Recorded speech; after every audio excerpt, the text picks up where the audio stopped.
Welcome to சித்தூஸ் Tamil channel. இன்றைக்கி நம்ம பார்க்க போகிறது தை வேலைங்கிற மூலிகை செடியை பற்றி தான். ஃபேஸ்புக்கில் இந்த செடியோட ஃபோட்டோ போட்டிருந்தப்போ நிறைய பேர் கமெண்ட் பண்ணியிருந்தீங்க. கமெண்ட் பண்ண எல்லாருக்குமே ரொம்ப தேங்க்ஸ். தை மாதம் பூக்கிறதுனால தை வேலைன்னு பேர் வந்துச்சு. நற்தும்பை, நல்வேலை, சிலந்தி பூன்னும் இதுக்கு பேர் இருக்குது.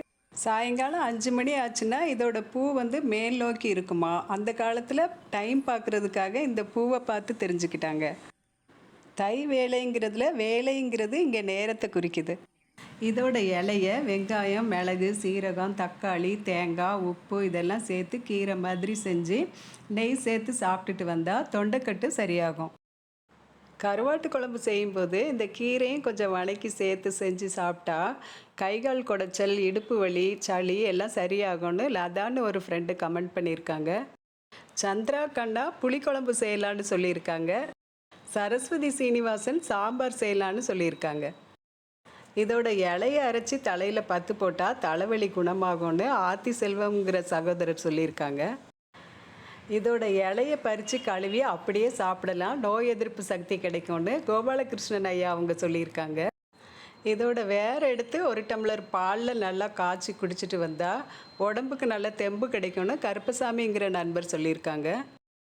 சொறி, செரங்கு, வாத நோய், சர்க்கரை நோய் இதெல்லாம் குணப்படுத்துகிற ஆற்றல் இந்த கீரைக்கு இருக்குது. குடலில் உள்ள புழுவை கொண்டு பசியை உண்டாக்குற சக்தி இந்த கீரைக்கு இருக்குது. வீக்கம், நீர்க்கட்டு இருக்கிற இடத்துல இந்த இலைச்சாரை புழிஞ்சு விட்டால் 1/2 மணி நேரத்தில் நீர் வடிஞ்சிரும்னு சொல்கிறாங்க. இந்த தைவாழை செடியும் நாய்க்கடுகு செடியும் ஒரே மாதிரி இருக்கேன்னு சிலர் சந்தேகமாக சொல்லியிருந்தாங்க. 2 செடியும் கொஞ்சம் பார்க்க ஒரே மாதிரி இருந்தாலும் பூவை வச்சு ஈஸியாக கண்டுபிடிச்சிடலாம். இந்த 2க்கும் உள்ள வித்தியாசத்தை தங்கம் பகவதியை அருமையாக சொல்கிறாங்க. நாய்க்கடுகு தைவாழை செடியை விட கொஞ்சம் சின்னதாக இருக்கும், மஞ்சள் கலரில் பூ பூக்கும், தொட்டால் ஒட்டிக்கிடும்னு சொல்லியிருக்காங்க.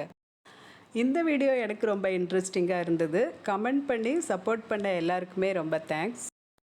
சித்தூஸ் தமிழ் சேனல் யூடியூப் சேனலை சப்ஸ்கிரைப் பண்ணவங்களுக்கு ரொம்ப தேங்க்ஸ். சப்ஸ்கிரைப் பண்ணிகிட்ருக்கீங்க இப்போ எல்லாருமே. இன்னும் சப்ஸ்கிரைப் பண்ணலைன்னா ப்ளீஸ் சப்ஸ்கிரைப் பண்ணுங்கள். தேங்க்ஸ் ஃபார் வாட்சிங்.